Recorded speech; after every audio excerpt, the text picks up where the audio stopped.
இன்றைக்கெல்லாம் பாசமாக பேசினாலோ பாசமிக்க பாடல்களை கேட்டாலோ பூமர் அங்கிள் என்று கூறுகிறார்கள். அது என்ன பூமர் அங்கிள் என்றால் என்னவென்று தெரியவில்லை. இருந்தாலும் அது ஒரு பக்கம் இருக்கட்டும். பாசமிக்க பாடல்களை கேட்கின்ற பொழுது நமது மனது மேலும் மேலும் நெகிழ்ச்சி அடைகிறது என்று கூறலாம். 4 சகோதரர்களில் ஒரு மூத்த சகோதரனாக ஒரு பாடல் கண்டசாலா அவர்கள் பாடியிருப்பார்கள். அன்பு சகோதரர்கள் என்ற ஒரு படம், கேவி மகாதேவன் இசையமைப்பில் வந்த படம் அது.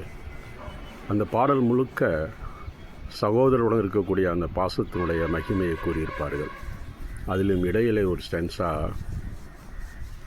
ராஜாக்கள் மாளிகையும் காணாத இன்பமடா, 4 கால் மண்டபம் போல் நாங்கள் கொண்ட சொந்தமடா, ரோஜாவின் இதழ்களைப் போல் தீராத வாசமடா, ரோஜாவின் இதழ்களைப் போல் தீராத வாசமடா, 100 ஆண்டு வாழ வைக்கும் மாறாத பாசமடா, முத்துக்கு முத்தாக சொத்துக்கு சொத்தாக அண்ணன் தம்பி பிறந்து வந்தோம் கண்ணுக்கு கண்ணாக, அன்பாலே இணைந்து வந்தோம் ஒன்றுக்குள் ஒன்றாக.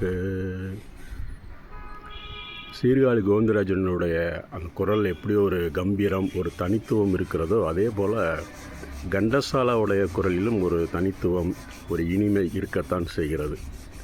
அவருடைய பாடல் கிட்டத்தட்ட ஒரு 20 ஆண்டுகள் அவர் தமிழ் திரைப்பட உலகில் பாடியிருக்கிறார். அநேகமாக இந்த பாடல் தான் அவருடைய தமிழில் நிறைவு பாடலாக இருக்கும் என்று நினைக்கின்றேன். ஏனென்றால் அவர் 1974 இறந்து விடுகிறார். அன்பு சகோதரர்கள் படம் வெளிவந்தது 1973. வரலாறு எப்படி இருப்பினும் பாடல் கேட்பதற்கு இனிமையான பாடல்.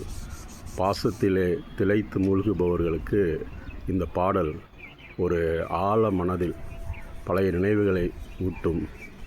நானும் சகோதரர்களில் மூத்த சகோதரன் என்பதால் இந்த பாடலை அடிக்கடி கேட்டு மகிழக்கூடிய ஒரு நிலையில் இருக்கின்றேன். நீங்களும் இந்த பாசமிக்க பாடலை கேட்டு மகிழுங்கள்.